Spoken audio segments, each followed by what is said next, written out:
కృపామయ TV వీక్షకులందరికీ క్రీస్తు వారి పేరిట శుభాలు వందనాలు తెలియజేస్తున్నానండి. దేవుడు ఆదాముతో నిబంధన చేసిన తర్వాత కొన్ని సంవత్సరాలు గడిచాక నోవహు గారి కాలం వచ్చింది. నోవహు గారితో కూడా ఒక నిబంధన చేశాడు. దేవుడు మనుషులతో చేసిన 5 ప్రాముఖ్యమైన నిబంధనలలో మొట్టమొదటిది ఆదాముతోనూ, రెండవది నోవహుతోనూ చేయడం జరిగింది. దీన్ని నోయిక్ కావనెంట్ అని అంటారు. దేవుడు నోవహుతో చేసిన నిబంధన. ఆదికాండము 9వ అధ్యాయంలోకి ఒకసారి వెళ్దాం. మొదటి 4 వచనాలు. దేవుడు నోవహును అతని కుమారులను ఆశీర్వదించాడు కదా. మీరు ఫలించి అభివృద్ధి పొంది భూమిని నింపమని అంటున్నాడు దేవుడు. మీ భయమును మీ బెదురును అడవి జంతువులకు అన్నిటికీ, ఆకాశ పక్షులన్నిటికీ, నేల మీద ప్రాకు ప్రతి పురుగుకును, సముద్రపు చేపలన్నిటికీ కలుగును.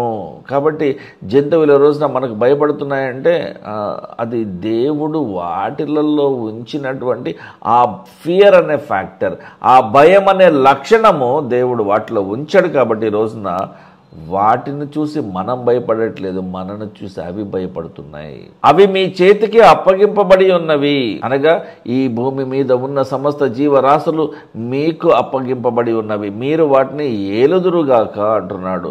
ప్రాణము గల సమస్త చరములు అనగా సమస్త జీవులు మీకు ఆహారమగును అంటున్నాడు. పచ్చని కూర మొక్కలనిచ్చినట్లు వాటిని మీకు ఇచ్చి ఉన్నాను, అనగా నాన్ వెజిటేరియన్ని ఈక్వలెంట్ గా చేశాడు దేవుడు. ఇక్కడ పచ్చని కూర మొక్కలు ఎలాగా సృష్టి ఆరంభంలో ఆదాముతో నేను వాగ్దానం చేసినప్పుడు చెప్పాను, నీకు ఈ అధికారము ఈ ఆహారం ఇస్తున్నానని చెప్పాను, అలాగే ఈ రోజున జంతువులన్నిటిని కూడా పచ్చని కూర మొక్కలతో నేను సమానంగా చేసి మీకు వాటిని ఇస్తున్నాను. అయినను మాంసమును దాని రక్తముతో మీరు తినకూడదు, ఎందుకంటే రక్తమే దానికి ప్రాణము. కాబట్టి ఆదాము చేసినటువంటి పాపం ఏదైతే ఉందో ఈ పాపము ఒక శాపముగా మారి మనను వెంటాడుతూ ఉన్నది. ప్రపంచ మానవ కోటిని అంతటినీ వెంటాడుతూ ఉన్నదండి. ఆదికాండంలో ఒకసారి చూద్దాము. 3వ అధ్యాయం 15 నుండి 19 వరకు. నీకును అనగా ఈ నీకు అంటే సాతాను, స్త్రీకిని అనగా మానవ జాతి, బాగా అర్థం చేసుకోవాలి మీరు. సాతానుకు మానవ జాతికి, నీ సంతానమునకును సాతాను సంతానమునకును, ఆమె సంతానమునకును మానవ సంతానమునకును అనగా క్రైస్తవ విశ్వాసులందరికీ వైరము కలుగ చేసేదను. ఒక డిస్ప్యూట్, మీకు ఒక గొడవ జరగబోతుంది మీ మధ్యలో. ఎప్పటిప్పటికీ యుగములు యేసుక్రీస్తు వారు 2వ రాకడలో వచ్చేంత వరకు ఇది జరుగుతూనే ఉంటుంది. అది అనగా క్రైస్తవ విశ్వాసులు సాతాను నిన్ను తల మీద కొట్టును, నీవు దానిని మడిమ మీద కొట్టుదు అని చెప్పాను. వాడి దూతలందరితో మనిషికి శత్రుత్వం మొదలైన ప్రారంభమైన పరిస్థితి ఇక్కడ స్టార్ట్ అయిందండి. ఇది ప్రారంభం అనమాట. సాతానుకు మనిషికి శత్రుత్వం ప్రారంభమైనటువంటి మొట్టమొదటి సంఘటన ఎక్కడ అంటే ఆ సంఘటన ఆదికాండం 3వ అధ్యాయంలో. దేవుడు మాట్లాడుతూ స్త్రీతో అనగా అవ్వమ్మతో, నీ ప్రయాసమును నీ గర్భవేదనను నేను మిక్కిలి హెచ్చిస్తాను, అనగా స్త్రీలకు వాస్తవానికి ప్రసవ వేదన బిగినింగ్ లో దేవుని యొక్క సృష్టి ఆరంభంలో దేవుని ప్రణాళిక చొప్పున చూడగలిగితే అసలు ప్రసవ వేదన లేదు. Natural delivery, regular delivery, no caesarean, no C section in the beginning. కానీ ఎప్పుడైతే అవ్వమ్మ పాపము చేసిందో, చేయకూడనిది చేసిందో, తినకూడనిది తిన్నదో, వద్దన్న పని చేసిందో, పాపాన్ని ఆహ్వానించినట్లయింది. అప్పటి నుంచి శిక్ష, అందరికీ శిక్ష పడింది. ఆదాముకు శిక్ష పడింది, అవ్వమ్మకు శిక్ష పడింది, సర్పమునకు శిక్ష పడింది, అపవాదికి, వాడి దూతలందరికీ కూడా వాళ్ళకు కూడా శిక్ష పడింది. దేవుడు ఎవరిని వదిలిపెట్టాడు. కాబట్టి నీకు బాధాకరమైన ప్రసవం ఉంటుంది అని అన్నాడు. వేదనతో పిల్లల్ని కంటావు. ఏమండి, ఈ రోజున కాన్పు పెయిన్ఫుల్ డెలివరీ సిచ్యువేషన్స్ ఉంటున్నాయి. ఆ డెలివరీ కాకముందే ఆ నొప్పులు తట్టుకోలేక భయముతో బాధతో చనిపోతున్న అమాయకపు స్త్రీలు ఎంతో మంది ఉన్నారండి ఈ రోజున. పాపం యొక్క పర్యవసానం ఇదంతా. దేవుడు శిక్షించట్లేదండి, పాపము యొక్క పర్యవసానము, the consequences of the sin of Adam and of man. మనిషి చేసిన పాపము మనిషినే విసిగిస్తున్నది, మనిషినే ఇబ్బంది పెడుతూ ఉన్నది. ఈ రోజున వేదనతో పిల్లల్ని కంటావు. నీ భర్త ఎడల నీకు వాంఛ కలుగుతుంది. వాంఛ అంటే ఇదేదో సెక్షువల్ డిజైర్ కాదండి. చాలా మంది అనుకుంటున్నట్టుగా, అంటున్నట్టుగా, ప్రకటిస్తున్నట్టుగా తప్పుడు బోధ చేస్తున్నారు ఈ రోజున క్రైస్తవులు. వాంఛ అంటే అర్థం ఏంటంటే అధికార దాహము, అధికారం అనే కోరిక. అంటే ఏంటి తెలుసా? దాంపత్య కలహాలు. నువ్వెంత అనుకుంటున్నారు కదా వాళ్ళ భార్యాభర్తలు. రెస్పెక్ట్ లేదు, ప్రేమలు లేవు, అభిమానాలు లేవు, అసలు గౌరవం అనే కాన్సెప్టే లేదు. అంటే దాంపత్యంలో కలహాలు వచ్చేసినాయి, భార్యాభర్తల మధ్యలో కలహాలు వచ్చేస్తున్నాయి. అతడు నిన్ను ఎలును అనగా నీ పురుషుడు, నీ భర్త నీ మీద అధికారాన్ని కలిగి ఉంటాడు. అప్పర్ హ్యాండ్ నీ భర్తదే ఉంటుంది. ఎందుకంటే పాపం చేయడానికి పునాది వేసింది నువ్వే కదా స్త్రీవి.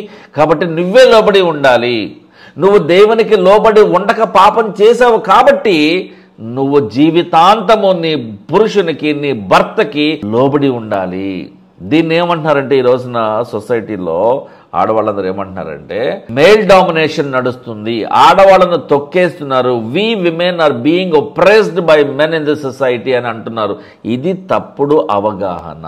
అలా మాట్లాడకూడదు. దేవుడు ఆదాముతో అన్నాడు కదా, నీవు నీ భార్య మాట విని తినవద్దని నేను నీకు ఆజ్ఞాపించిన వృక్ష ఫలములు తింటివి కనుక నీ నిమిత్తము నేల శపించబడి ఉన్నది.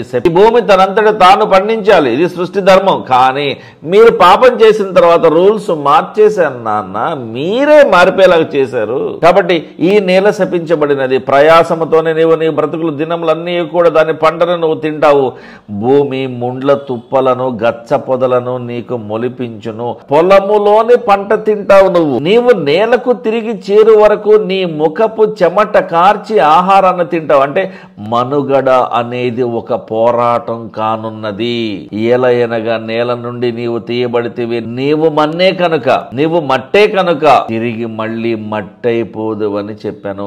మరణాన్ని పరిచయం చేశానండి దేవుడు. ఆత్మీయంగా మిమ్మల్ని బతికేలాగా చేశాను, శారీరకంగా నువ్వు కొంతకాలం తర్వాత చచ్చిపోతావు, నీ ఆయుష్కాలం ఇంత అని చెప్పాడు. మనిషి చేసిన పాపమునకు మనిషికే కాదండి, ఈ మరణము అన్ని రకాల జీవరాశులకు కూడా ఒక తప్పించుకోలేని విధిగా అప్లై చేయబడిందండి. బాధ అనిపిస్తుందండి. ఎంత పని చేసిందండి అవమ్మ, ఎంత పని చేసిందండి. దేవునికి లోబడి ఉండకపోతే జరిగే నష్టం ఏంటో, వచ్చే శాపం ఏంటో, ఆ శాపంలో ఉండేటువంటి భయంకరమైన పరిస్థితులు ఏంటో, వేదన ఏంటో మనకి ఇప్పుడు అర్థమవుతున్నది కదా. కాబట్టి క్రైస్తవులారా, మీ పిల్లలను భార్య దిశ నుండి, వారి బాల్య దిశ నుండి, వారి చిన్నతనము నుండే, వారి 2 ఏళ్ల వయసు నుండే, ఇంకా చెప్పాలంటే ఒకవేళ నీ పిల్లవాడు కూర్చుని అర్థం చేసుకోగలిగితే కనీసం లెట్స్ ప్రే అని కళ్ళు మూయడం నేర్పించేటువంటి 1 సంవత్సరము వయసు నుండే వారిని దేవుని భయముతో పెంచండి.